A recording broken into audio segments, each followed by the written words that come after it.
Salut, c'est David. Dans cette vidéo, je vous propose de faire connaissance avec moi de Cédric Estivalet, qui est préparateur mental. Donc on s'était déjà rencontré une fois sur un parcours, on avait discuté un petit peu, et comme je l'avais trouvé très intéressant et pertinent dans ses propos, on s'était dit qu'on pourrait continuer cet échange un de ces jours. Donc à cette occasion, je lui ai proposé de faire une visio, et puis d'enregistrer ça. Je me suis dit que peut-être ça pourrait en intéresser certains d'entre vous, pour voir ce qui se passe un peu dans ma petite tête, et puis aussi d'avoir un aperçu de ce qu'est la préparation mentale, qui est quelque chose d'encore assez méconnu. Donc la vidéo a été tournée sur Zoom en plein confinement, c'est la première fois qu'on fait ça tous les deux, donc excusez la qualité, et si jamais on a des bons retours et plein de questions, on pourra envisager de faire un face-à-face et puis de développer des sujets plus spécifiques. Donc merci beaucoup Cédric pour cet échange enrichissant, et maintenant vous pouvez mettre cette vidéo en arrière-plan façon podcast, et puis faire du jardin, plumer des flèches, tirer à l'arc ou je ne sais trop quoi. Et j'espère que la vidéo vous plaira. Un petit bonjour Cédric, même si on s'est déjà parlé avant. Ouais, bien sûr. Salut, salut. C'est moi qui commence à me présenter alors. Ou sinon, ce qu'on peut faire, peut-être que tu peux essayer de me présenter avec ce que tu sais de moi, si tu sais quelque chose. Et ensuite, Bah, j'essaierai de te présenter un petit peu. ça peut être bien, mais alors franchement, je sais juste que je sais même plus qui est champion du monde de Ah, tir c'est à l'arc. ça. Ouais, c'est bien, tu t'en es Ah, rappelé. ouais, mais alors après, je ne sais pas les différentes catégories, etc. Donc, il va falloir, Donc le tir à mais arc, voilà. tu découvres vraiment en fait. Ah ouais, le tir à l'arc, ouais, j'ai eu juste l'occasion de coacher que tu connais peut-être, que tu as croisé Oui, sur les parcours. oui, je le connais très Donc bien. en Ouais. coaching individuel pendant 6 séances. D'accord. Donc c'est là où j'ai un peu découvert, il m'a expliqué un petit peu le tir à l'arc, sa discipline, mais voilà. Ouais, parce que nous, on s'était croisés, c'était à l'inauguration d'un parcours, là, c'était les portes de Couserin. C'est ça. C'était en quoi? Septembre 2020. Et Ouais, c'était à peu près, ouais. en Ariège, donc c'était organisé par Pascal Delannoy et puis Claude Cangelosi. Ouais. Donc là, tu avais pu croiser ou observer de loin peut-être Robin Gardeur, Daniel Ramos, qui sont tous deux champions du monde, enfin champions et championnes du monde en longbow. Et puis il y avait aussi Aurore Treillant qui venait de l'INSEP et qui était invitée parce qu'elle connaît bien Pascal. D'accord. Aurore Treillant qui est entraîneur national dans le collectif olympique. Mhm. C'est Aurore, hein, c'est ça? C'est ça, Aurore. Ouais. Ouais, Aurore, je me souviens bien et on a gardé un petit peu contact. Ouais, Mm. c'est bien. Et comme on a parlé de... Comment est-ce que tu l'as rencontré? C'est lui qui est venu vers toi ou enfin, comment Non, est-ce que vous avez pris contact? alors c'est moi au départ là quand je cherchais à mes premiers clients, on va dire en préparation mentale. Je suis allé voir, comme j'habite Cugnot, je suis allé voir les clubs aux alentours et donc je me suis un peu posé la question quel club est le plus concerné par la prépa mentale. Et il D'accord. m'est venu bien sûr le tir à l'arc aussi. Donc je suis allé rencontrer Joseph Pincemail de mémoire, le président du tir à l'arc, du club de tir à l'arc de Cugnot. Ouais. Déjà un petit échange téléphonique. Puis ensuite, je suis allé me présenter là-bas devant tous les archers je sais plus, sur une demi-heure pour expliquer un peu ma démarche, pour me présenter moi, expliquer mon parcours et expliquer ce qu'était la préparation mentale. Donc voilà, ça a tiqué à quelques-uns, donc notamment Ça qui m'a dit m'arrange pas OK. parce que c'est un concurrent. Ah Donc là, mince, il va ressortir avec un mental à toute épreuve. J'en ai bien peur. Mince. Il va falloir que je prenne des séances moi aussi si je veux être au Voilà. niveau. Ah, c'était super intéressant en tout cas. C'est- Dans tous les cas, dès que tu as un échange avec quelqu'un, avec un sportif et que tu échanges un peu sur sa vision de son sport, sur les aspects du mental, c'est toujours enrichissant, je pense, pour les deux parties. Ouais, c'est Voilà. sûr. Ouais. Du coup, tu m'as dit que tu étais ingénieur dans le spatial. Voilà, Je me dans le rappelle plus spatial, exactement. ouais. Ouais. J'ai fait 15 ans en tant que technicien dans l'aéronautique. Euh, et ensuite, en parallèle de ça, j'avais fait un diplôme d'ingénieur. Donc, j'ai trouvé un travail là dans le spatial parce que être préparateur mental, je le suis maintenant. Hein. J'ai fait une formation, j'avais fait une reconversion et donc je suis coach professionnel certifié avec cette spécialité de préparation mentale. Mais pour en vivre et pour en travailler, ben, les métiers, ça court pas. Ça, c'est à toi de monter ton truc, quoi, de te faire connaître, d'avoir une certaine clientèle. Et en 2020, ben, ça m'a pas aidé, hein, cette situation. Ouais. Donc, j'ai retrouvé un boulot. C'était ma roue de secours, une belle roue de secours, on va dire. Donc, voilà, ouais, j'ai un travail, un CDD d'un an en tant qu'ingénieur dans le spatial. C'est sympa, ça me plaît bien et j'arrive à faire des accompagnements pour l'instant à côté. Donc, on verra ensuite comment j'arrive à trouver la bascule pour faire plus de préparation mentale parce que c'est ce qui me passionne. Donc, tu as fait quoi comme formation et tu l'as fait quand, cette formation de préparation mentale? En 2019, avec l'École supérieure de coaching à Toulouse principalement. Donc, c'est sur une année avec où on apprend d'abord à accompagner les personnes, mais de façon générale, à atteindre leurs objectifs. On apprend à détecter les valeurs, les croyances, les limites. C'est de la formation sur la connaissance de soi et sur l'accompagnement en général. Et ensuite, on choisit des spécialités. On peut choisir des spécialités en entreprise, coaching en entreprise, pour coacher un manager, par exemple, ou coaching d'orientation scolaire et la préparation mentale, notamment. Hmm. Voilà, donc j'ai choisi préparation mentale parce que le sport a toujours fait partie de ma vie. C'est une véritable passion et j'en- j'avais déjà abordé le sujet. Enfin, je m'étais déjà bien renseigné sur le sujet avant. Ouais, Et, d'ailleurs, j'ai vu que sur ton site, un des commentaires, quelqu'un disait que tu es un sportif émérite. Donc, qu'est-ce que tu pratiques comme sport ou qu'est-ce que tu as pratiqué? alors, j'ai fait du sport comme je disais depuis toujours et beaucoup de sports collectifs à la base.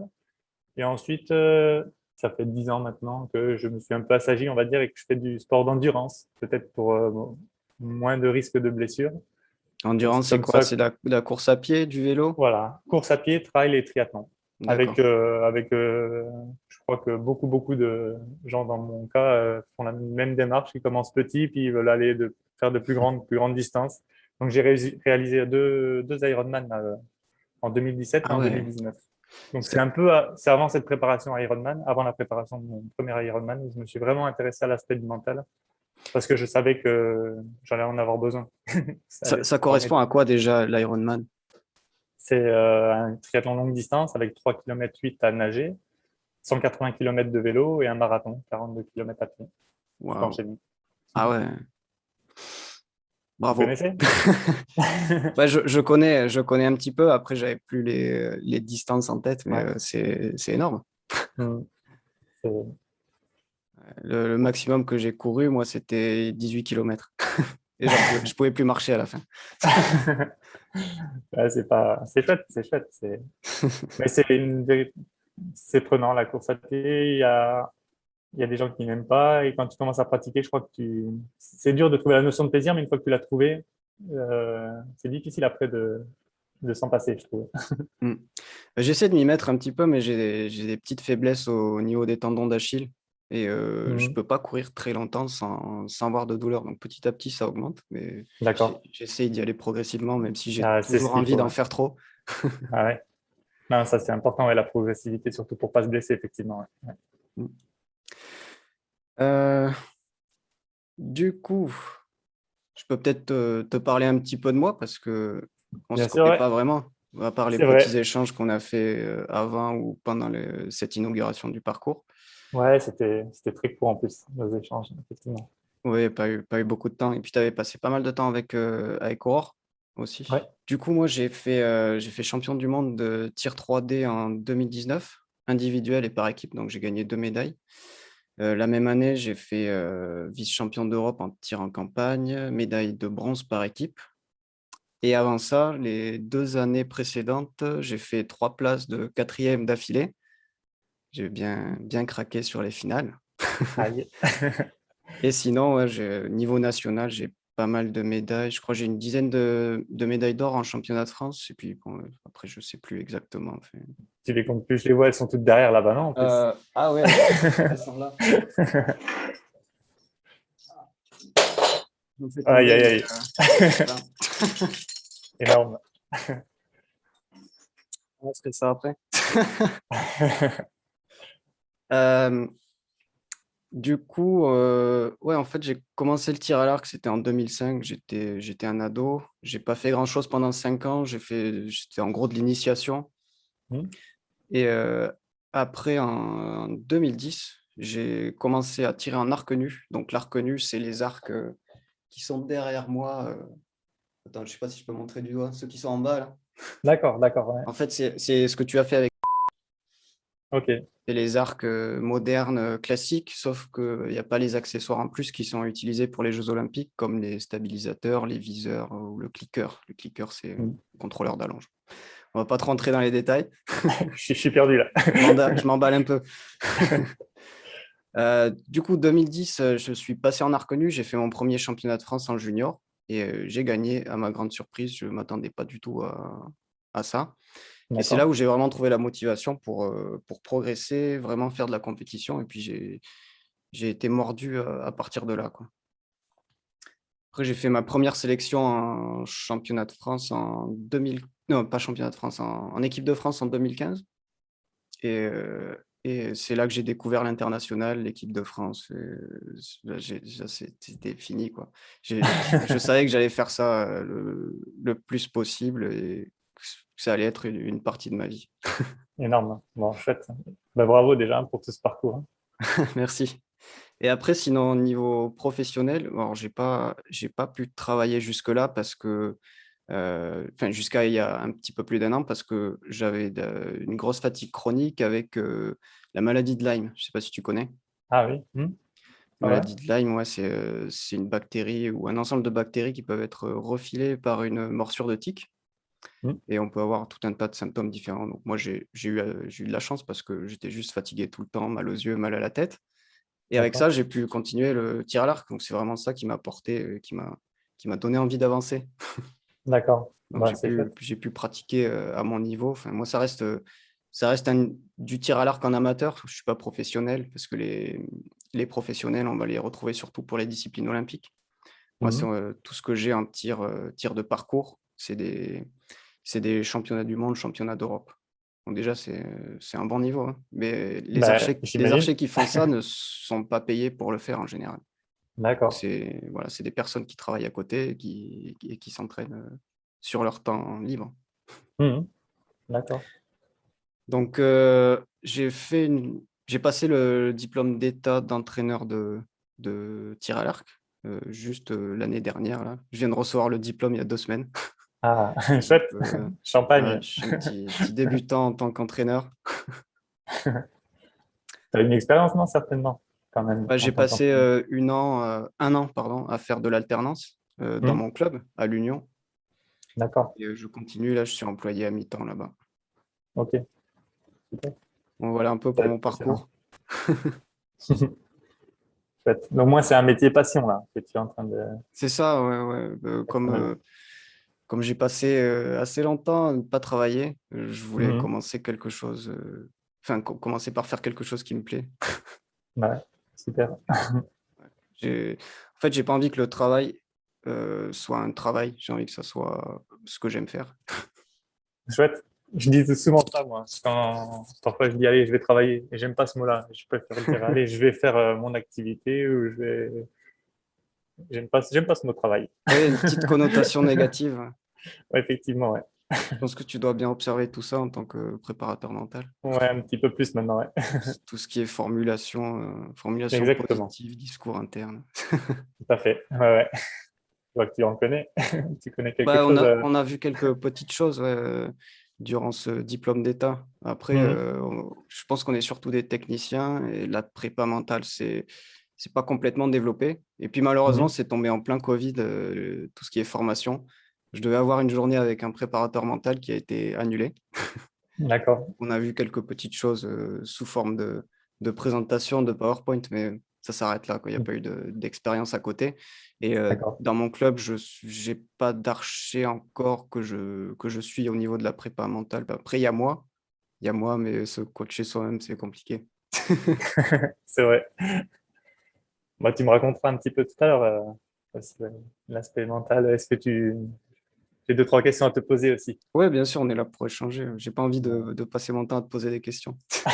Parfait. Donc, sinon, sur ton site, là, j'ai vu que tu fais. D'ailleurs, le site, je mettrai le lien dans la description de la vidéo Ouais, si les gens ont envie d'en savoir plus sur toi et de te contacter. sympa, ouais, merci. Donc, d'ailleurs, j'ai fait une petite recherche Google, j'ai entré ton nom et préparation mentale. Je suis tombé Mhm. sur le LinkedIn. Mais je suis pas tombé sur le site web directement. Donc, c'est le D'accord. LinkedIn qui m'a permis d'aller sur ton site. Ok. Donc, ton entreprise, c'est Elite Performance, c'est ça? Oui, c'est ça. Une auto-entreprise, hein, tout simplement. Ouais. Donc, j'ai vu que tu faisais la préparation mentale, du coaching et de la formation d'entreprise et du coaching de vie. Oui. Alors, parce que je Alors, t'avais c'est... parlé de la spécialité en préparation mentale, mais j'avais pris la spécialité en entreprise aussi. Hmm. Parce que, de par mon expérience dans l'aéronautique, en management, je pensais, j'aimerais pouvoir accompagner aussi des managers. Mais je l'ai mis sur mon site, c'était un peu la période où je cherchais ce que je voulais faire, mais maintenant je me suis vraiment plus axé préparation mentale. Parce D'accord. Mais qu'on peut il y a une grosse pas, on peut pas tout différence faire. entre la préparation mentale et du coaching en entreprise ou du coaching de vie? Ou est-ce que Eh c'est ben, globalement la même chose? je pense que ouais, on peut croire que c'est complètement différent, mais c'est globalement la même chose. Pour moi, c'est beaucoup de connaissance de soi, de connaissance de ses fonctionnements, de ses, de ses schémas internes, c'est apprendre à mieux se connaître et à voir où est-ce qu'on veut aller et comment on peut y aller. Pour être meilleur sportif, il faut gérer certains paramètres, euh, mieux gérer ses pensées, être plus concentré, prendre plus plaisir. Un manager, c'est pareil, hein. Sa journée, il peut être très frustré, pas être productif, etc. Et avoir des outils de prépa mentale, d'ailleurs, ça peut être très utile pour le manager et être plus serein, plus efficace, plus droit dans ses baskets. Voilà. Hmm.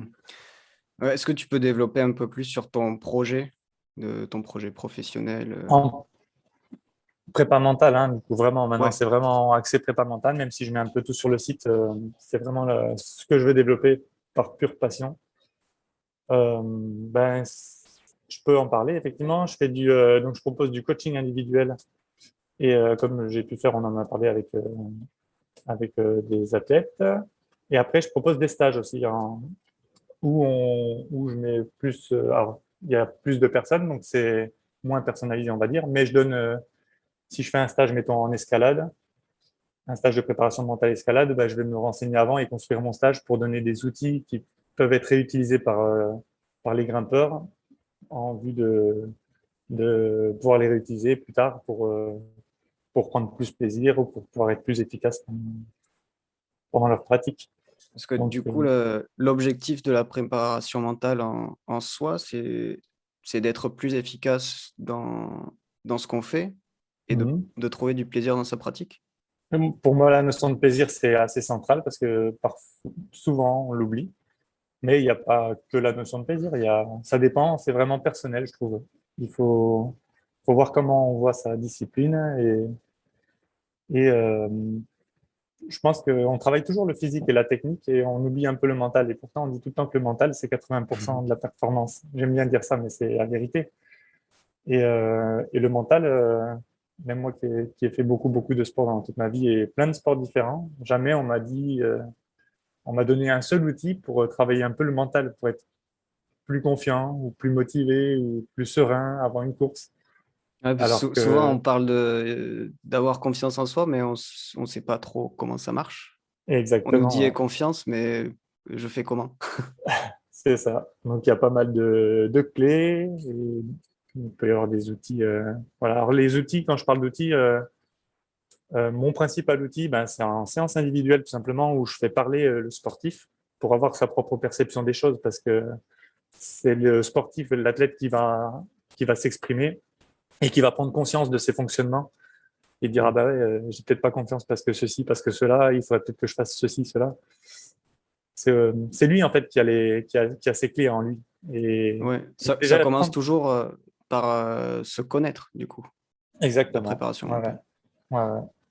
Et quand on prend conscience déjà de ses fonctionnements, je dis toujours que c'est la moitié du problème résolu, problème entre guillemets. Et ensuite, il suffit juste de passer à l'action, de mettre des petites choses en place pour changer des comportements et gravir petit à petit les échelons pour atteindre son objectif. Encore faut-il que les objectifs soient définis, parce que parfois on fait du sport, on définit pas trop les objectifs non plus. Ah beh, comme on parle d'objectifs, on va développer un petit peu. Ouais, avec Qu'est-ce que plaisir. c'est un bon objectif? Un bon objectif. Alors, il y a un bon objectif, il doit être smart. Je sais pas si Ouais, tu on a connais le ça. modèle On a- smart ou malin, enfin ça se recoupe. ouais, il y en a pas mal, ouais. Mais ouais, déjà, un objectif, il doit être personnel aussi. C'est pas ton entraîneur qui va dire, tiens, ton objectif, c'est ceci. C'est à toi de définir ton objectif pour qu'il soit ton objectif. Mm. Pour qu'il soit motivant, il faut que ce soit le tien. Ensuite, il faut qu'il soit donc spécifique, on dit. Spécifique, il faut qu'il soit assez clair. Il faut qu'il soit clair, il faut qu'il dépende, il faut qu'il n'y ait que toi qui puisse agir dessus. Un objectif, tu vas pas dire, comment on pourrait donner un exemple d'objectif spécifique en tir à l'arc.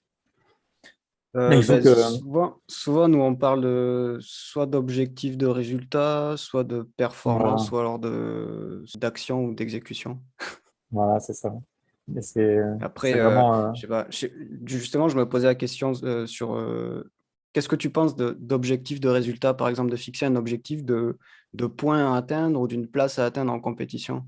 alors voilà, par exemple, une place à atteindre, je trouve, par exemple, c'est pas positif dans le sens où tu peux pas, tu n'es pas les autres. Les autres, s'ils se sont super bien entraînés ou s'ils ont beaucoup de chance et qu'ils font un meilleur résultat que toi, Hmm. tu peux pas agir dessus. Tu peux pas agir sur ça, tu peux pas agir sur la météo, tu peux pas agir sur plein de choses. Il faut que tu te concentres sur un objectif justement spécifique pour toi. Donc, te- voilà, je sais pas, mais mon objectif, ça va être de faire le mouvement parfait à chaque fois. Je sais pas exactement un tir à l'arc, comment on peut définir ça. Mais il faut Ouais. que toi seul puisses agir sur ces résultats et,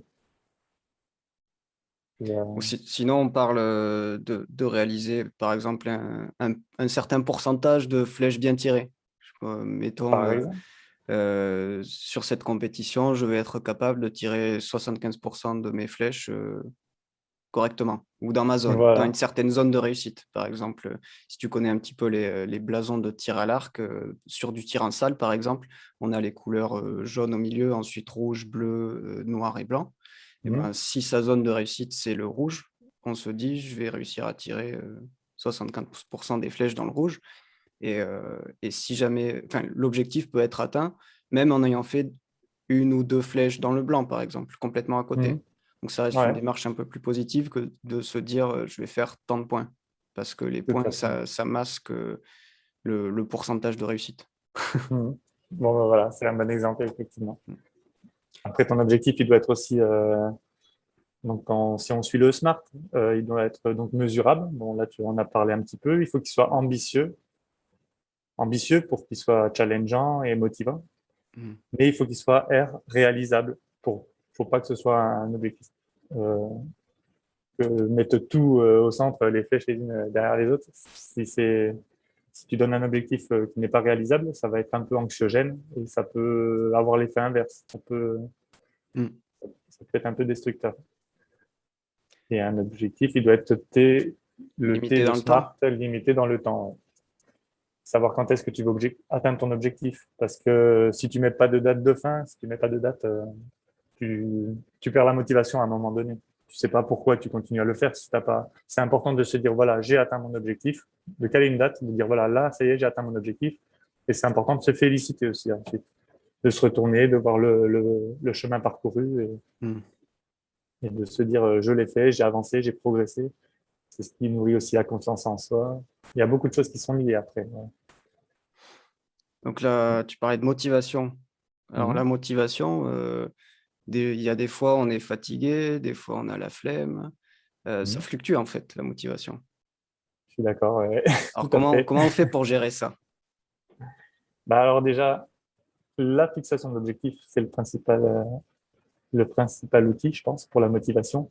Si t'as pas vraiment si t'as pas fixé correctement ton objectif, tu peux toujours trouver des excuses Ouais, pour je suis remettre très bon à l'entraînement ça. au lendemain. Euh, je reprends le cas de mon Ironman. Moi, si j'ai pas de course en ce moment, là, j'ai pas de course. Bon, bah, j'ai réussi à me fixer un petit objectif quand même perso, on va dire. Donc, c'est ce qui me fait avancer et y aller même quand il fait pas beau, quand j'ai pas envie, etc. Mais c'est un peu plus difficile, je l'avoue. Mais par exemple, pour mon premier Frenchman, j'avais la date, je savais ce que je devais faire. Et là, il y avait pas de, rien qui pouvait m'empêcher de m'entraîner comme je l'avais décidé, quoi. Je me posais pas de questions, pas envie, envie, j'avais faim, pas faim, j'avais un peu mal au ventre, pas mal au ventre. Aucune excuse, j'y allais. Donc, fixer l'objectif comme il faut, et me définir, ça, c'est le principal Ouais, pour la motivation. Ouais. j'ai moi aussi eu une période de creux là, avec tout ce qui est Covid. Bon, c'est Donc, normal, par hein, je exemple, pense. normalement, au début de l'année, on avait un championnat en salle qui devait être organisé à Nîmes. Je m'étais inscrit Mhm. pour ce tournoi et du coup, je m'entraînais quasiment tous les jours. Et puis, la nouvelle est tombée que ma catégorie a été annulée parce que Mhm. voilà, il n'y avait pas assez de place, il fallait espacer les archers sur les différents terrains. Et comme l'arc nu n'est pas une des disciplines principales, ben, ça a été retiré. Et à partir Mhm. de là, voilà, j'ai pris du repos. Ça peut être bien d'en prendre un petit J'ai peu, j'ai- mais c'est important. j'ai eu du mal à me relancer après ça. Et maintenant, tu t'es relancé. Bah, maintenant, j'ai une autre perspective. Là, j'ai espoir qu'il y ait des sélections cet été pour les championnats d'Europe, championnats du monde de tir 3D campagne. Mhm. Donc, ça y est, j'ai la motivation qui est revenue. Mhm. Bon, bah, Mais c'est c'est fait, vrai bah, que tu vois. quand on n'a pas des objectifs comme ça qui sont à moyen terme ou un petit peu plus long terme, c'est dur de s'y mettre. Mais ouais. Mais c'est là où c'est intéressant et de se dire, allez, qu'est-ce qui peut faire en sorte quel objectif je me fixe, même s'il n'y a pas de compétition, effectivement, en ce moment, pour quel objectif je me fixe pour quand même être resté motivé, continuer à m'entraîner, pour continuer à avancer, pour continuer à progresser. Et on peut en trouver tout un tas, je pense. Hein. Euh, voilà. Ça peut être simplement se dire, ben, ça va être l'occasion hein, quand les compétitions vont reprendre. Je pense que beaucoup de gens auront peut-être un peu arrêté les entraînements auront pas un niveau de forme exceptionnel. Et c'est peut-être le moment aussi de se dire, de se démarquer. Donc on peut voir comme ça, se dire, mon objectif, c'est que quand ça reprend, je veux avoir tel niveau. Bah, c'est ça. J'avais commencé avec ça au tout début de la situation Covid en me disant je vais travailler technique à fond, comme ça je vais être au top quand ça Mhm. va reprendre. Mais là, ça fait plus Ça n'a d'un pas an repris. déjà. Ah oui, ah oui, oui. Faut continuer.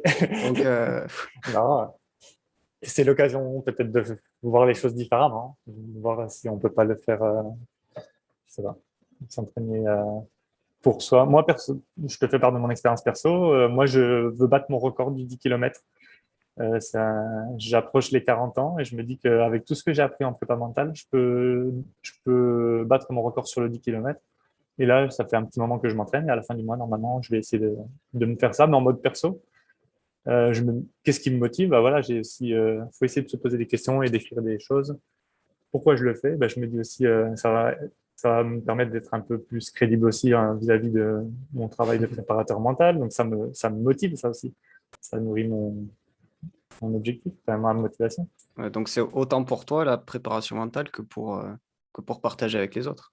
Ah ben, je pense que ouais, ouais, ça m'aide beaucoup. J'ai appris énormément de choses qui m'aident au quotidien. Je vais même te dire, la prépa mentale, c'est un peu aussi changer d'état d'esprit. Et tout ce que ça va m'aider dans le sport, mais ça aide aussi dans la vie au quotidien, quoi, je pense. Mm. Ça, dans tous les autres domaines de vie, c'est valable. Toutes ces histoires de motivation, de confiance en soi, c'est pas que pendant le sport. Hein. Donc voilà, non, je pense que c'est un domaine passionnant qui est utile dans plein de domaines. Ouais. Mm. Mais, j'ai un peu la même chose pour moi, c'est que je pense que ce qui m'attire beaucoup dans le tir à l'arc et la compétition, c'est le fait de me confronter à moi-même et puis de progresser en tant que personne. Parce que je pense que j'ai pas mal de peurs qui sont inscrites en moi et le fait d'y faire face en pratiquant ma passion, ça me permet aussi d'avancer. Mhm. Ouais, excellent, bah ouais, c'est ça. Hein. Par exemple, Ouais. la peur du regard de l'autre, du jugement, enfin, euh, la peur Ouais. du stress aussi. Le stress, c'est un sujet qui revient beaucoup en tir à Ouais. l'arc, où j'ai changé ma vision sur le stress. J'apprends à gérer ça. Je sais pas. Ah ben complètement, ouais. Ouais, t'as raison, hein, Donc, t'as raison, hein. Il y a On beaucoup, peut beaucoup de parler peut-être liens. un peu de justement comment est-ce qu'on gère le stress. Ouais, Alors, ouais, quelle est avec ton plaisir, ouais. approche par rapport au stress? Le stress, le stress. Bon, là, je pense déjà de suite à un outil, c'est la respiration un peu. Et ouais. Le stress, pour moi, c'est. Ah, déjà, qu'est-ce que c'est? Qu'est-ce que le stress? Ouh là là.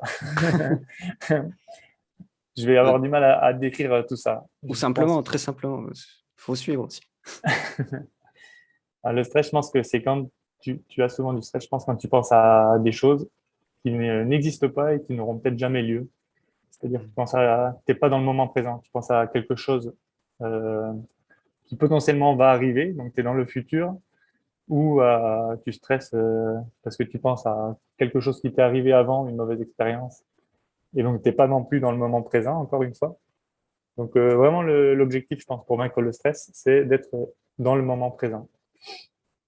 Pas penser à si je fais ci, il va se passer ça. Donc pas se projeter dans le futur, pas se dire si je mets la dernière flèche, je suis champion du monde. Je pense que là, tu vas stresser. Si tu Mm. restes dans le moment présent, je pense que tu as de temps, enfin, tu mets toutes les chances de ton côté pour réussir cette dernière flèche. Parce qu'à la base, le stress, c'est quand même une réponse physiologique pour répondre à un problème réel, à un danger réel. Ouais, à la base, ouais. Mais ça, En fait, on se crée des dangers c'est mentalement qui n'existent pas. exactement. Je pense que c'est ça. Et puis oui, après, c'est inscrit dans nos gènes. Effectivement, à la base, il y a des réactions au danger, etc., qui font que tu, tu réagis de façon, c'est un peu inné, quoi, c'est ancré, Mm. mais c'est pas toujours la meilleure façon de réagir. Avant, c'était pratique de fuir rapidement quand il y avait un danger, ou d'être tétanisé et de pas bouger pour pas se faire repérer par l'ennemi. Et Mm. maintenant, ça, c'est des choses, c'était valable à la préhistoire, mais maintenant, je sais pas, c'est pas, c'est pas la, il faut se poser la question de quel est le comportement adéquat à avoir pendant ton activité et stresser ou fuir ou rester figé, c'est pas la Mm. meilleure option. Ouais, Donc je pense ça arrive que à beaucoup d'archers, cette réponse instinctive, je pense. Euh, Moi, je connais ça en anglais, fight, flight, freeze. C'est ce que tu viens de dire en français, la d'accord, ah réponse oui, oui. FFF en anglais, Mhm. pour combat, Pour fuite combattre, ouais, on peut aussi. ou rester figé. Mhm. Et ça arrive beaucoup au moment du tir, en fait. Quand la personne se met en place, tout va bien jusqu'à, enfin, ou même, ou pas forcément, mais quand la personne arrive en place, soit elle va, pendant le stress, libérer la flèche avant que la main soit complètement posée et la visée posée en cible, Mhm. soit elle va rester figée en place et pas réussir à libérer sa flèche, ou alors ça va être attends, parce que là j'ai fait quoi? J'ai fait immobilité, fuite. Alors la fuite, c'est quand la flèche part trop tôt. Ah oui. L'immobilité, c'est quand on n'arrive pas à déclencher la libération. Et après, ben, il y en a qui vont plutôt être dans le combat. Et du coup, au lieu Mhm. d'avoir une libération bien relâchée en ligne, on va avoir une, une libération, enfin même, hein, on va parler de lâcher parce qu'on ouvre les doigts de façon crispée. Et là, ça marche pas non plus pour le tir à l'arc. D'accord. Donc, comme on disait tout à l'heure, je pense que la clé, c'est un peu de rester dans le moment présent. Mm. Et, euh, et les outils de respiration, ils sont très bien pour ça, je pense. Euh, Outil de respiration, on va parler quoi? De respiration ventrale, de exactement. respiration thoracique si on veut s'activer, ou alors nous on a vu respiration carrée où on fait, mettons, 5 secondes d'inspiration, 5 secondes d'apnée, 5 secondes d'expiration, 5 secondes d'apnée, et Mhm. puis on répète ce cycle-là. Ouais, Des par choses exemple, comme ça. faire des outils de respiration, alors pas là au moment de tirer, hein, mais déjà de le faire à l'entraînement ou même à la maison pour déjà s'initier à la chose Mm. et, euh, et prendre conscience de sa respiration, peut-être focaliser son esprit sur sa respiration. C'est un peu une sorte de méditation sinon, Mm. euh, pour, euh, pour rester dans le moment présent et essayer d'éviter toutes les pensées parce que ça, essaye de penser à rien, c'est pas facile. Ouais. Bah, Et, ce qui m'a initié à la respiration, c'était justement la méditation, parce que mhm, j'ai, j'ai un petit peu. expérimenter, pratiquer sur, par exemple, la méditation zen, où tu restes assis à focaliser ton attention sur la respiration et c'est une inspiration naturelle et une expiration lente et contrôlée qui se fait au Mhm. niveau du bas du ventre. D'accord. Donc Ah, c'est excellent. ça c'est, si j'ai bien compris, c'est une façon de respirer qui permet de diminuer un petit peu le rythme cardiaque et d'être plus calme. Ouais, tout à fait. Ouais. Tout à fait. Et une fois que tu sais le faire à la maison, alors déjà, je trouve que ça a bien fait au niveau de l'esprit, tu es Mmh. moins dispersé et tu as les idées plus claires. Mais après, voilà, c'est quelque chose que tu peux mettre en place dans ta routine avant de tirer. Mmh. Je ne sais pas si d'ailleurs dans ta routine, tu incorpores ou pas de la respiration. Pour moi, j'ai l'impression que ça doit être essentiel parce que au moins Heu une respiration pour se relâcher, se sentir bien. Peut-être, je ne sais pas quel est ton point de vue là-dessus. Je pense que je le fais sans en être conscient. Enfin, je Hmm. fais ça de manière plutôt naturelle, mais je suis beaucoup sur, ouais, sur de l'expiration lente Hmm. Je sais pas. pendant toute la phase de compétition et puis pendant le tir aussi, une des façons de respirer possible, c'est d'inspirer en montant le bras d'arc et expirer en tirant sur la corde jusqu'à Hmm. libération. Donc là, on est bien sur une inspiration, normale et une expiration lente et contrôlée. D'accord. Après, on peut faire différents schémas de respiration pendant qu'on tire. C'est pas la seule façon de faire. Hmm. Mais tu l'as appris. Et là, même si tu me dis que tu t'en rends pas compte, c'est parce qu'il est automatisé Mmh. et tu avais décidé de le mettre en place comme ça, quoi. C'est ça. Ou même des fois, je fais un petit peu d'hyperventilation si je sens que je suis un peu essoufflé, par exemple. Si on fait des disciplines de parcours, des fois, on doit monter des côtes avant d'aller Hmm. tirer, la cible qui est en haut de la colline. Donc là, par exemple, je peux faire un peu d'hyperventilation et ça va ramener plus d'oxygène d'un coup. Et je vais au final, même si c'est une respiration qui est une respiration thoracique qui normalement accélère le rythme cardiaque, là, comme j'apporte plus d'oxygène, bah, ça me permet d'être plus posé avant de tirer. Excellent. Ah, c'est chouette. Des petites choses C'est comme chouette. ça. Ou ça permet Regarde, aussi de se réactiver si Hmm. on se sent un petit peu endormi, avant d'aller tirer ou des choses comme ça. D'accord. C'est chouette. Fais gaffe, tu donnes plein de tuyaux à tes concurrents, là. Bah, après je pense que mon objectif, c'est pas d'être le meilleur en tir à l'arc, mais c'est d'être le meilleur que je puisse être moi-même. Du Ouais, coup, si j'ai des concurrents qui deviennent de plus en plus bons, d'un côté, ça va me motiver à être meilleur moi-même. très bien. Belle mentalité. Joli. Ah, c'est sûr, c'est chouette. Après, c'est vrai que j'ai un ego qui aime bien la victoire aussi, hein, ça c'est sûr. Il faut, il faut. C'est normal. J'ai ces désirs de gagner ou d'être le meilleur, mais voilà, je les regarde avec un petit peu de recul et je garde en tête que mon objectif premier c'est la maîtrise de soi, s'améliorer, progresser Hmm. et puis, je leur donne moins d'importance et j'essaie de pas me laisser submerger par tout ça. Très bien. Faut rester dans sa bulle, ouais. C'est ça. Donc pour toi, le déclic pour être préparateur mental, ça a été quoi? Ça a été ta pratique sportive qui t'a donné envie de faire préparateur mental? C'est venu de quoi Hmm. exactement? Alors, beaucoup de choses. Je pense que moi, je me suis toujours empêché de travailler dans le sport. Enfin, je pense que j'ai été dans un parcours électronique pas forcément choisi à la base. Et alors, je suis très content de mon parcours quand même, hein. Mais au fond, je sais que j'avais ça. J'avais le sport qui a toujours fait partie de ma vie et je pense que je me suis toujours empêché de travailler là-dedans. Et, euh, et là, au bout de 15 ans dans l'aéronautique, là, ouais, j'étais un peu en recherche de sens et dans mon travail. Et donc, je savais que c'était le moment où je pouvais faire une reconversion dans quelque chose. Mais quoi? Donc, beaucoup, beaucoup de remises en question, beaucoup cogité, du travail sur moi justement, ou à regarder des vidéos de développement personnel pour savoir ce que je pouvais faire de ma vie un petit peu. J'ai commencé par ça aussi. Et puis voilà, ben après j'ai compris que je m'étais dit, tiens, que j'y repense là, je me disais, j'aimerais pouvoir aider que ce soit pour la planète ou aider des gens à, à faire quelque chose. Voilà, c'était l'idée de base.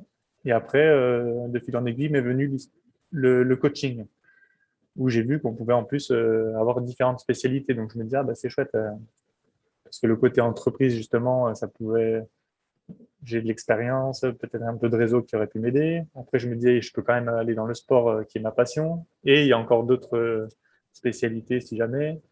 Donc, ça me plaisait beaucoup. Et puis, le fait de pouvoir aider des gens à atteindre des objectifs, voilà, là, au moins, je touchais quelque chose qui me plaisait.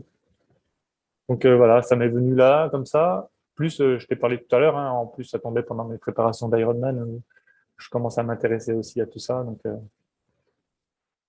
et après, ben alors, depuis que j'ai commencé les accompagnements, mais je me rappelle des premiers accompagnements, tu stresses un petit peu, tu sais pas si tu vas pouvoir apporter quelque chose à la personne, etc. Puis en fait, tous mes accompagnements sont super bien passés. Et, je ressors de mes accompagnements avec une énergie tellement positive, je me dis, mais c'est bon, c'est ça que je veux faire, quoi. Justement, j'avais préparé une question. Est-ce que tu as eu des échecs dans tes accompagnements? Mais est-ce que tu as eu des échecs ou Enfin, euh, qu'est-ce que j'avais marqué? Et voilà, qu'est-ce que tu en as sorti? Qu'est-ce que tu aurais pu faire pour les surmonter? Mais si tout s'est bien passé, non, ouais, je c'est pense peut-être pas sincèrement très que c'est pas pertinent. fort. Non, pas, mais ça aurait pu être Ou pertinent. des Ça l'est, mais difficultés? Peut-être des difficultés? ouais, non, mais en fait, tu te penses, en fait, il faut se dire déjà qu'il n'y a pas d'accompagnement. Il y a mille façons d'emmener la personne vers ses objectifs. D'ailleurs, c'est la personne qui va trouver son chemin, hein. Toi, tu es là pour ouvrir des portes et faire cheminer la personne finalement, Hmm. qui va un peu avancer et qui va trouver finalement les solutions à elle-même. Et donc, non, il n'y a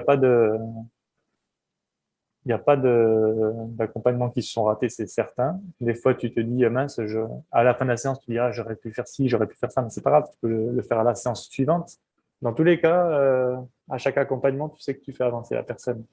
Donc, non, ça, c'est chouette, ouais. Ouais. J'imagine que souvent les personnes que tu accompagnes ont déjà beaucoup de réponses en elles, non? Ah, mais c'est ça, elles les ont toutes, hein. Elles les ont toutes, mais elles n'en sont peut-être pas conscientes au départ. Et c'est en s'exprimant, quand je leur pose des questions, elles s'expriment et elles disent, ah, mais oui, ah, mais il y a ça, ah, ben, peut-être que je fonctionne comme ça parce que ceci, cela, enfin, je sais pas, mais chacun est différent en plus, et puis il y a tellement de, Hmm. on peut en parler pendant des heures, mais ouais, c'est, c'est ça, c'est vraiment les personnes qui ont tout en eux, en fait. Il faut juste s'exprimer et avoir ces prises de conscience et passer à l'action ensuite. Je suis là peut-être pour ça aussi ensuite, pour dire, allez, pour forcer à passer à l'action et sortir de sa zone de confort. Parce que ça, c'est pas évident parfois. Voilà. Hmm. Je connais bien le confort. Il y a du bon à la zone de confort, mais il y a aussi du mauvais. Donc là, tu fais uniquement des entretiens en face à face? Bah, ouais, en coaching Ou individuel. Et j'ai vu que tu après, je faisais t'ai des parlé stages aussi. ouais, de stage, ouais. Et notamment là, je suis content. Je vais en faire quelques-uns en tennis et peut-être en handball. Donc, voilà. Chouette. Et comment ça Chouette, se chouette. passe au niveau des stages? Parce que tu as plusieurs personnes en même Oui, temps qui suivent les stages? Donc ouais, j'imagine alors pas énorme. donc comment est-ce que tu gères la chose? Parce que c'est quand même très personnel, la préparation mentale. Alors si on a Oui, plusieurs bah là, personnes en ouais. même temps, Oui, c'est qu'est-ce ce qu'on que je fait? disais, hein. Exactement, ouais. Non, c'est comme je t'ai dit tout à l'heure un petit peu là, c'est que les stages, effectivement, c'est moins personnalisé, bien sûr. Mais je me renseigne avant, si je fais un stage là, je vais en faire un en tennis, par exemple. Ben, je- admettons que je ne connaisse pas le tennis, c'est pas le cas. Mais bon, si je connaissais pas le tennis, je vais commencer déjà à voir un peu aussi qu'est-ce qui est important côté mental, qu'est-ce qui peut, qu'est-ce qui serait intéressant à travailler sur l'aspect mental au tennis, et ensuite essayer de trouver les outils les plus pertinents. Et alors après, le stage, je le construis un peu comme je veux, mais sur 3 heures en général, j'essaie de pas prendre plus de 10 personnes grand maximum. Sinon, je trouve que c'est compliqué, c'est quand même un peu plus compliqué. Et ensuite, bah, le but, c'est d'expliquer, on va dire, les fondamentaux sur le mental, mais pas trop de théorique. Après, beaucoup de pratiques et d'exercices et des outils. Et surtout des outils qu'ils peuvent vraiment pratiquer, s'approprier et répéter ensuite à l'entraînement ou chez eux pour progresser et voir une amélioration. Parce que sur le stage, on va pratiquer deux, trois outils, on peut se faire une idée, mais c'est pas grâce à ça que, bim, ça y est, je vais avoir la méga confiance et que j'aurais plus peur de grimper ou je sais pas. Donc, je vais donner des outils, on se fait des idées, on pratique. Et après, le but, c'est quand même de continuer à les pratiquer, ces outils. Voilà. En parlant de tennis, une des choses qui m'a fait rentrer dans cette idée de préparation mentale, de maîtrise de soi, c'est un livre de Timothy Gallwey qui s'appelle Le jeu interne du tennis. D'accord. Je sais pas si tu as déjà entendu parler des séries Le jeu interne il y a le golf, il y a le ski, il y a le tennis. Ah, d'accord. Ah, non. Ah, ben, je vais noter. Ouais. Moi, je trouvais ça très intéressant parce que ça parle beaucoup de l'apprentissage naturel, en fait, d'apprendre les choses sans forcément les intellectualiser. Mhm. Donc de laisser faire son corps pour apprendre le bon geste, explorer un petit peu comme il veut, en prenant un peu de distance et en observant tout ça, sans juger, sans se mettre de pression, d'objectifs, de résultats ou quelque chose comme ça. D'accord. Ouais. Ça a l'air intéressant. Bon, ça fait longtemps, je l'ai lu il y a très longtemps, mais c'est l'idée principale que j'en ai retenue, voilà, l'apprentissage naturel. D'accord. Ouais, ouais, c'est chouette. Un petit peu dans la même idée que un bébé qui apprend à marcher, Mhm. il va pas réfléchir à comment poser son pied ou comment tenir en équilibre. Il va le faire, il va Mhm. expérimenter, faire des erreurs et de fil en aiguille, ça va donner quelqu'un qui marche. Ouais. C'est On est vrai. tous très bons pour marcher, pour se tenir debout et pourtant on a appris sans l'intellectualiser. Mhm. Ouais, tu as raison. Ouais. Donc c'est voilà, j'aime bien cette Belle idée-là approche. Ouais, ouais. de faire des erreurs, les observer, s'en servir, les accepter et puis avancer grâce à elles. Mhm. Bah, c'est très important de faire des erreurs. Il faut je sais plus où est-ce que je voyais ça, mais il faut échouer, mais échouer vite. En gros, il faut passer à l'action, quitte à se tromper, et au moins, c'est comme ça qu'on progresse, quoi. Mmh. Moi, je sais que j'ai tendance à un petit peu trop analyser les choses avant de faire mon premier pas. Ah ouais. C'est une des choses que j'ai à travailler. Hem, Qu'est-ce qu'on peut dire d'autre? On peut peut-être prendre un petit exemple au niveau tir à l'arc.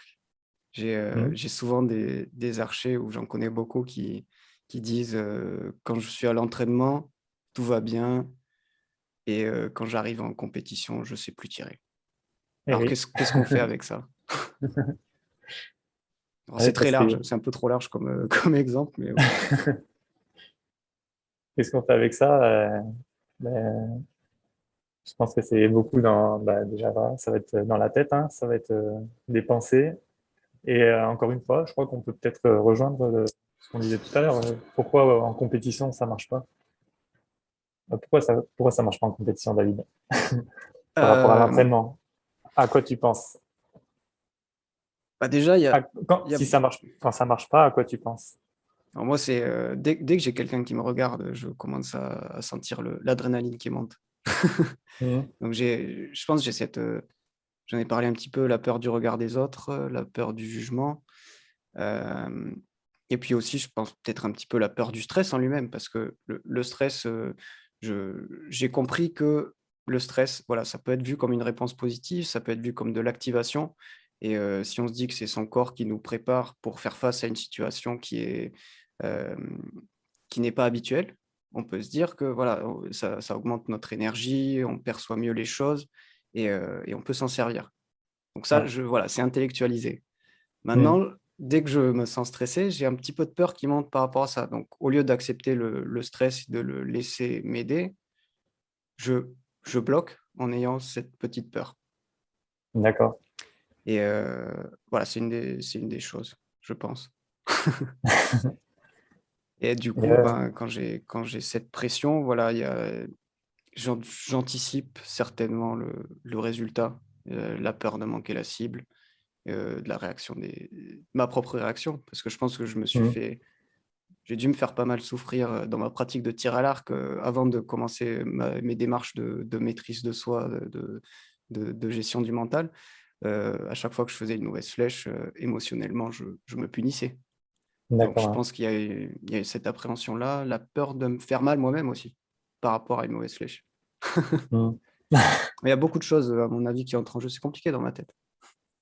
Bah, c'est encore une fois, oui, c'est compliqué dans la tête de tout le monde, hein, je pense. Et puis après, il faut le travailler. Mais c'est bien d'avoir cette démarche déjà, d'essayer de se dire, d'essayer de comprendre ce qui se passe au niveau de ses émotions, au niveau de ses ressentis, savoir. C'est- et, Déjà, rien que le fait de m'observer, ouais, ça m'a apporté beaucoup parce que quand on observe ce qui se passe, on n'est plus en train de penser à ce qui pourrait être ou ce qui devrait être. L'attention va dans l'instant présent. Donc, exactement. j'ai des pensées qui se promènent, j'ai des sensations dans mon corps, j'ai des émotions, je les observe et ça me permet au moins de ne pas les aggraver. Mhm. Ouais, tout à fait. Ouais, et ouais, c'est ça, essayer de se voir en mode un peu dissocié là. Tu sais, Mm.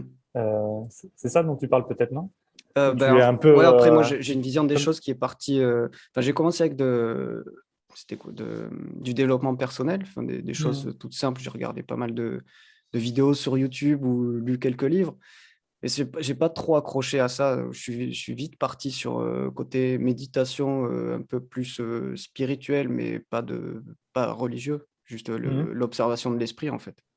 Ouais, Et d'accord. voilà, donc j'ai pas forcément le même vocabulaire que toi. Ouais, il n'y a pas de problème.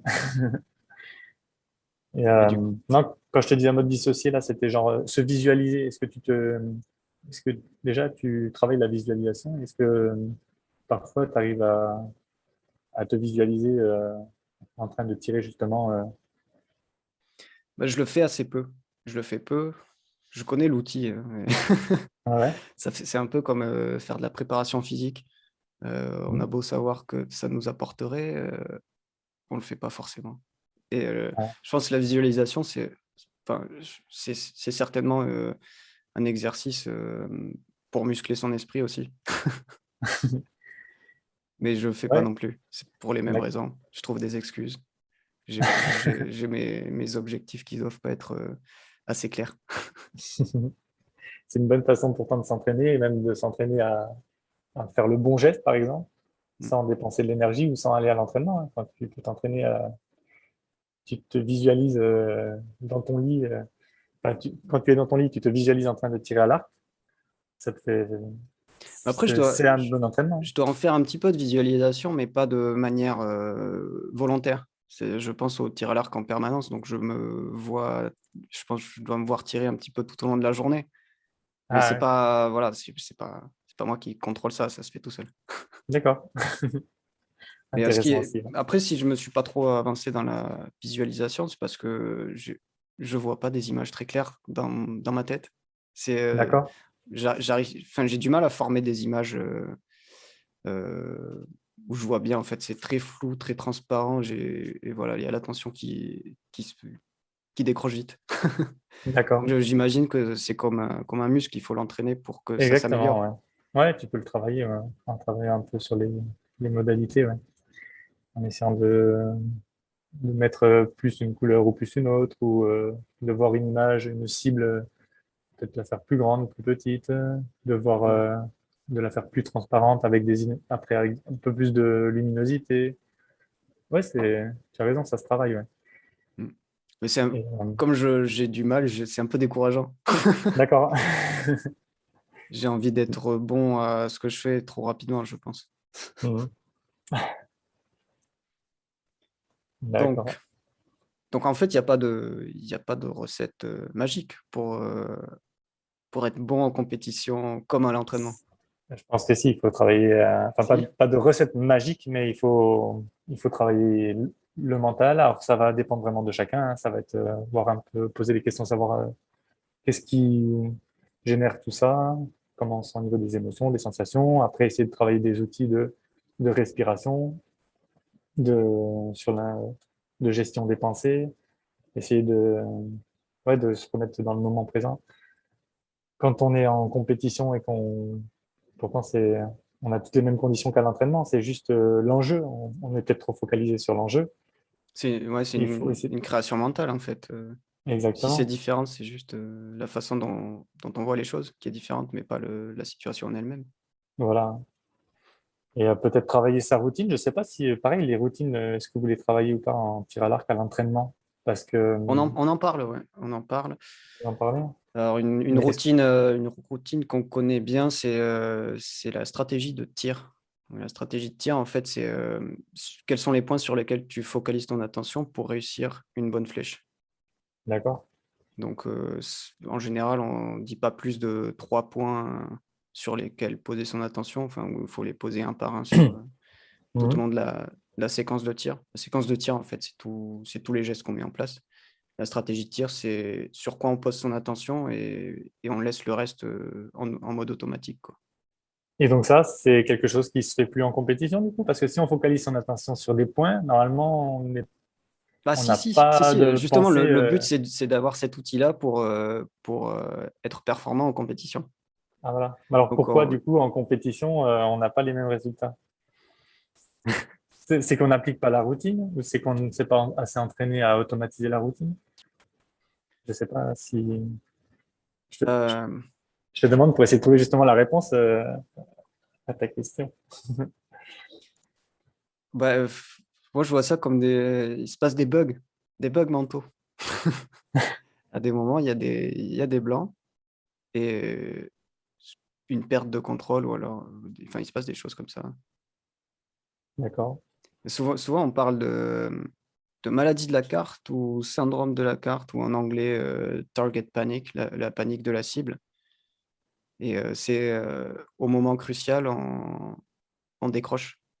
Mhm. Donc Alors que suivant ta routine, ton attention doit être focalisée sur quelque chose. c'est ça. Ouais. Mais il n'y est plus alors à ce moment-là. Bah, je pense. T'as pas ce problème, toi. Si, T'es champ- si, Tu si, si. sais, quand même. Alors là, enfin, on pourrait croire que j'ai tout compris parce que je suis champion du monde, mais c'est loin d'être le cas et je galère tous Mhm. les jours à l'entraînement avec ça. D'accord. En fait, ce qui se passe quand je tire, ça m'arrive à l'entraînement et en compétition, sauf qu'en compétition, c'est accentué. Alors à Mhm. l'entraînement, je me mets en place pour tirer. Et là, au lieu d'arriver à viser, moi je visais avec la pointe de flèche, au lieu d'arriver à recouvrir le centre de la cible avec la pointe de flèche, elle va se bloquer un petit peu sur le côté. Et Mhm. je n'arrive pas à la ramener au milieu.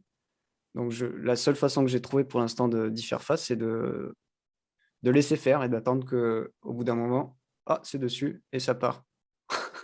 Et D'accord. j'arrive pas à ramener justement cette pointe au milieu et, et même, enfin, je sens que j'évite le jaune, quoi. Il y a comme s'il y avait une force qui repoussait ma flèche en dehors du milieu de la cible. Et donc D'accord. ça, à l'entraînement, j'arrive à le gérer un petit peu.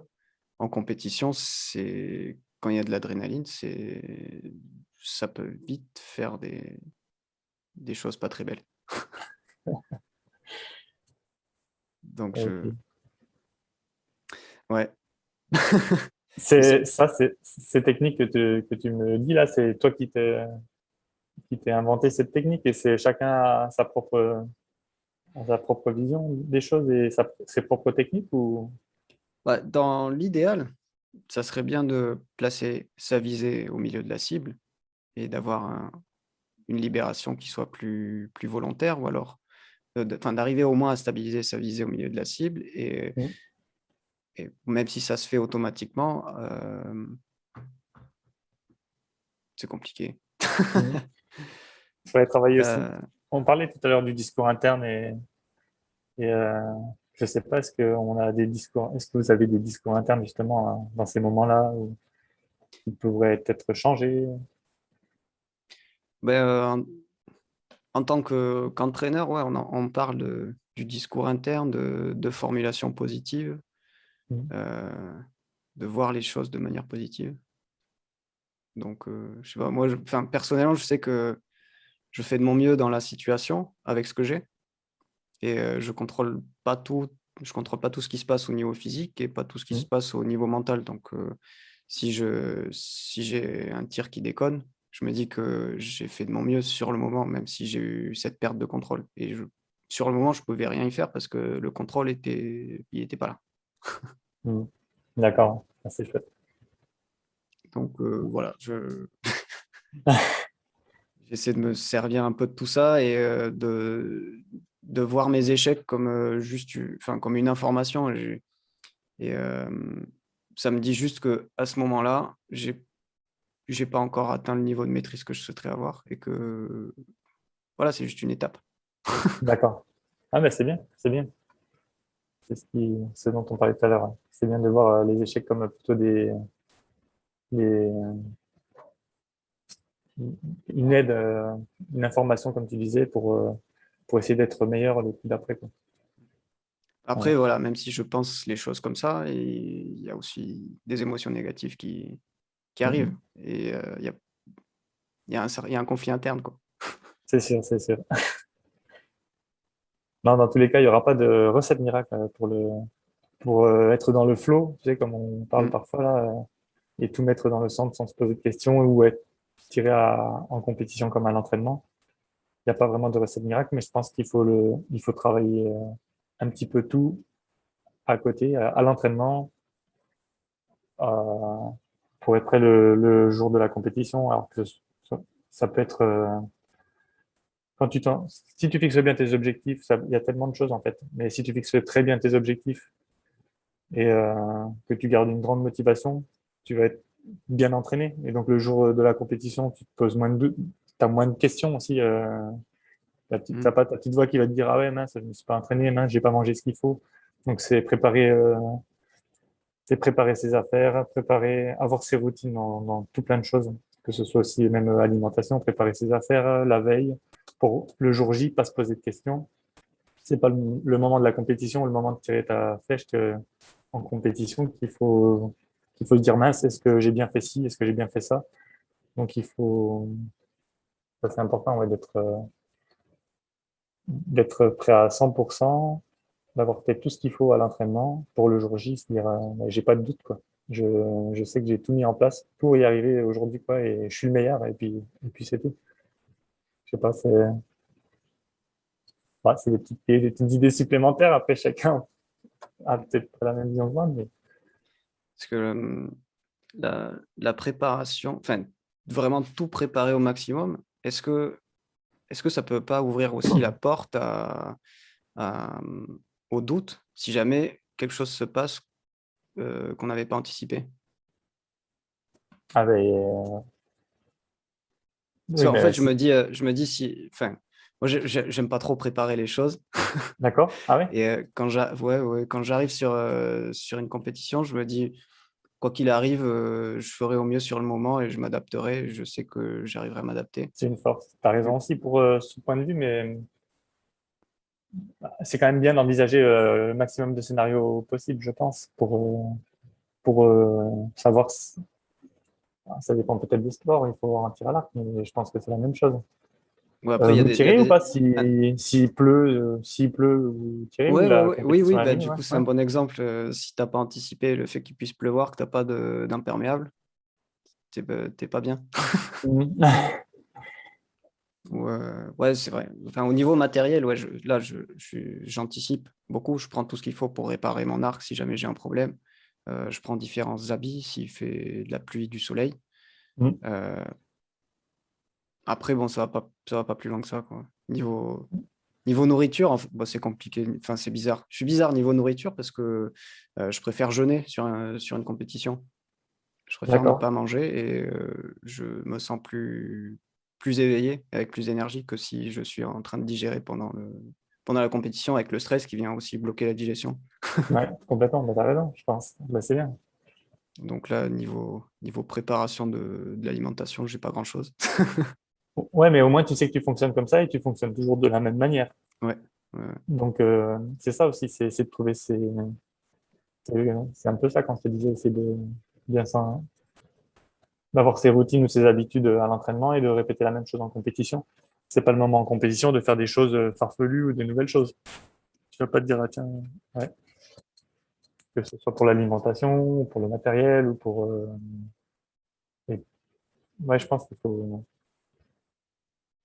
bien s'entraîner sur avoir les idées claires à l'entraînement et répéter en compétition. Hmm. Le plus dur, c'est l'entraînement, je pense, même chez vous. De toute façon, en compétition, normalement, vous savez faire, vous êtes entraîné, vous avez fait le plus dur, j'imagine. Bah oui, c'est Il y a pareil. juste cette Pareil histoire dans mentale, tous les bien sûr. sports, Il y hein. a juste... Ouais, c'est ça. La compétition, ça devrait être juste. Enfin, c'est un peu comme des vacances en fait. Tu as fait le plus gros du travail et t'as plus qu'à faire ce que tu sais faire. C'est une répétition. Voilà. Ouais, c'est vrai, hein. En... Bah ouais, mais voilà, encore une fois, c'est vrai que le tir à l'arc, je sais pas encore, mais en course à pied, c'est typiquement ça. C'est... Le plus dur, c'est vraiment l'entraînement. Et le jour de la course, bah, tu es prêt physiquement et il n'y a plus qu'à courir. Tu n'as jamais été aussi bon que tu t'es bien entraîné. Il n'y a Mm. plus qu'à se régaler. La course, elle dure pas longtemps. C'est pas... Enfin, pas longtemps. Ça dépend des courses, bien sûr. Mais... Non, non, ouais. Pour moi, c'est le plus dur d'ailleurs. Pour moi, c'est l'entraînement, hein. C'est l'entraînement, garder la motivation, essayer de s'améliorer chaque jour. Et la compétition, si on a fait ce qu'il faut à l'entraînement, on est prêt. Ça, c'est ma vision des choses dans les sports que je connais. Le tir à l'arc, c'est vrai que je pense qu'il y a une Tir à grosse l'arc, part mentale qui... c'est ça, c'est ça. Parce qu'au tir à l'arc, tu peux pas rester dans le physique et enfin, pousser ton corps. Mm, Ça va pas marcher. mm, Tu peux pas non plus. Qu'est-ce que je voulais dire? Je sais même plus. Ouais, tu peux pas être dans la réaction, comme par exemple en tennis où tu as une balle qui arrive devant toi, tu es obligé de réagir et tu es forcé à rester dans l'instant présent. ouais. Sinon, tu te fais taper par la balle. En tir à l'arc, tu es tout seul devant ta cible. Physiquement, si tu es bien entraîné, l'arc, il est facile à tirer. Mm. Donc, il n'y a plus que du mental. Si la technique est automatisée, que le physique est en forme, enfin, ça se passe tout dans la tête. Mm. Et là, je trouve ça compliqué à gérer par rapport à d'autres sports qui sont plus physiques. Ouais, c'est sûr, c'est sûr.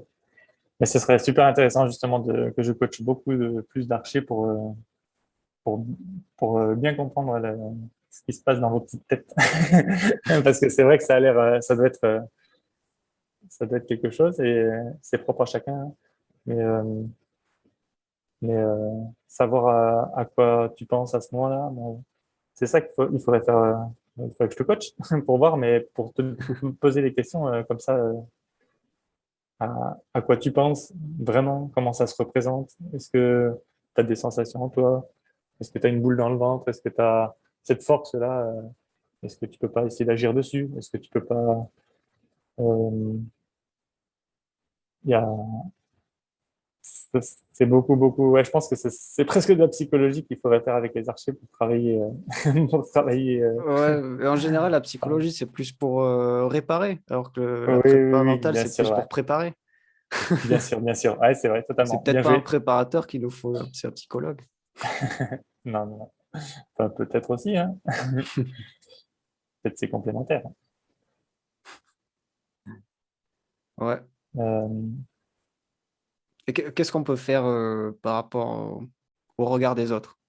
Il y a beaucoup d'archers, moi y compris. Si je sens que quelqu'un me regarde tirer, je sens le stress monter et j'ai du mal à tirer correctement. essayer de Est-ce- refocaliser son attention peut-être sur soi, sur quelque chose qu'on sait faire et sur sur sa respiration simplement en se disant, ou sur son geste. Je sais pas si, une fois que tu enclenches ta routine et que justement, tu me parlais des 3 points d'attention que vous avez là, non, il me semble que si tu enclenches ta routine, tu es vraiment dans ta bulle et c'est le but de cette routine. Et peut-être on peut s'imaginer, il faudrait essayer de s'imaginer, il faudrait s'imaginer vraiment cette bulle protectrice qui te, qui t'isole un peu de tous ces perturbateurs extérieurs là. Et en se disant, voilà, quand je respire, je suis, quand j'enclenche ma routine, ben, s'imaginer une bulle protectrice qui t'envahit peut-être et, et, et les regards des autres qui se sont éloignés. Alors, Mm. ça, il faut, il n'y a pas de recette miracle, mais je pensais à quelque chose, mais j'ai zappé là. Bon, ça reviendra. Après, enfin, chez moi, je constate que ça s'améliore en me confrontant à la situation, en me familiarisant, en m'habituant à la situation. Ouais. Je pense que c'est une question Oui, c'est, aussi de repousser sa zone de confort. ouais, exactement. Ouais. Mais à la limite, même déjà, un truc à faire, peut-être, c'est un entraînement. Je ne sais pas si vous avez la possibilité, mais c'est un bon exercice qu'on pourrait imaginer. C'est quand il y en a un qui tire, tous les autres se mettent à 2 ou 3 mètres et te regardent fixement dans les Mm. yeux, tu vois.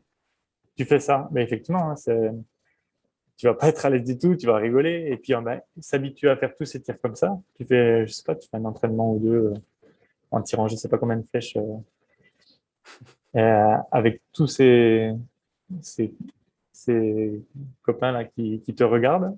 Ah, je pense que oui, effectivement, au départ, tu n'es pas à l'aise, et puis tu apprends à gérer cette situation. Et puis au final, ben, ça devient une habitude et on peut C'est- imaginer des choses comme ça. Parce que ça se fait hein, en Ouais, prépa ouais, mentale, d'essayer de je- sortir un peu d'essayer de trouver des entraînements un peu inhabituels pour travailler des choses comme ça. Et ça peut être quelque chose de sympa qu'on peut imaginer. Hein.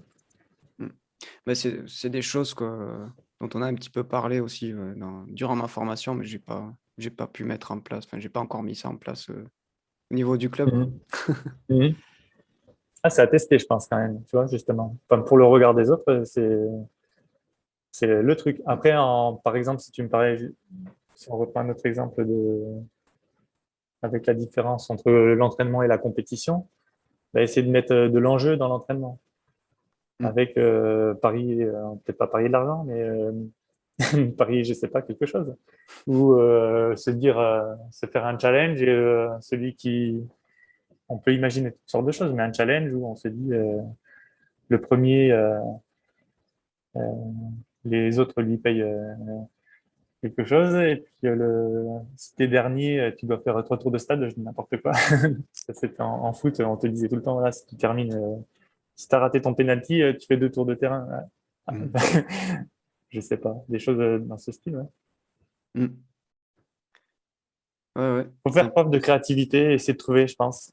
C'est- En plus, ça serait bien, hein, tu vas être entraîneur et c'est super intéressant de réfléchir à des outils ou des exercices un peu hors du commun, donc qui se font pas ailleurs. Parce que si tu fais la même chose que les autres, il y aura les mêmes résultats que les autres, certainement. Ouais, parce qu'on C'est on là où c'est parle beaucoup intéressant. de proposer des situations qui se rapprochent de la situation de compétition. Donc Mhm. faire des tirs comptés comme en compétition, en mettant un Mhm. chronomètre, en tirant Exactement, un voilà, par nombre exemple. limité de flèches ou des choses comme ça. Heu, mais ouais, ça peut être très intéressant effectivement de rajouter, des enjeux supplémentaires parce que même si à l'entraînement on prend les mêmes règles qu'en compétition, c'est quand même différent. Il y a pas Mhm. la conséquence, à part le score à la fin, il y a pas la même conséquence, enfin les mêmes conséquences qu'en compétition, on n'a pas les mêmes réactions émotionnelles.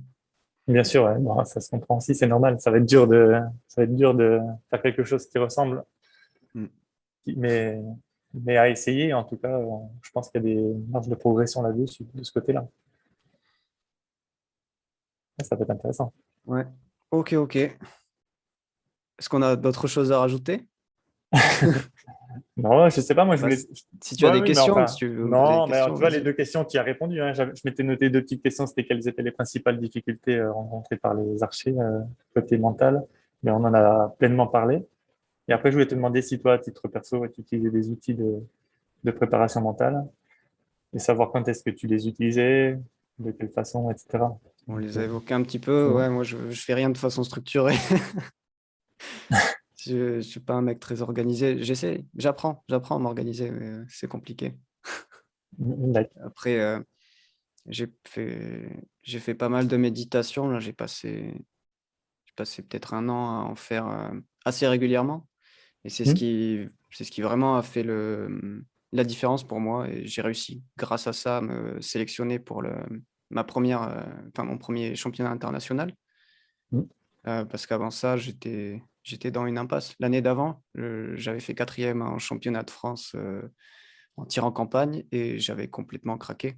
Je J'arrivais plus à lâcher mes flèches dans la cible. J'avais les larmes aux yeux à la fin. J'étais frustré et Mhm. écœuré.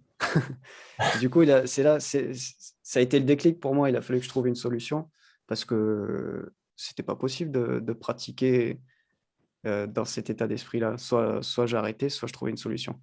Mhm. Bah Donc écoute, j'ai commencé à découvrir un peu le développement personnel. J'ai essayé un peu tout ce qui est, visualisation, affirmation positive, enfin des choses comme ça. Ça m'a pas trop emballé et là où j'ai bien accroché, c'était pour la méditation. Apprendre mhm. à s'observer, observer son corps, ses sensations, ses émotions, son esprit, voir comment tout ça fonctionne. Et à partir de là, ben, j'ai pu ramener du plaisir dans ma pratique, comprendre que je maîtrise pas tout, que voilà, les erreurs, c'est normal, il en faut pour avancer. Heu et voilà, j'ai appris à pas porter trop d'importance aux résultats. Donc je fais de mon mieux sur l'instant présent. Le résultat, il est ce qu'il est. Ça me donne une information, voilà. Et après D'accord. le plaisir, il se trouve, dans la pratique et pas que dans le résultat. En fait, Mhm. je fais une distinction entre le plaisir qui est ponctuel, enfin le ouais, oui, plaisir qui est ponctuel et après le bonheur qu'on peut trouver dans la pratique plutôt.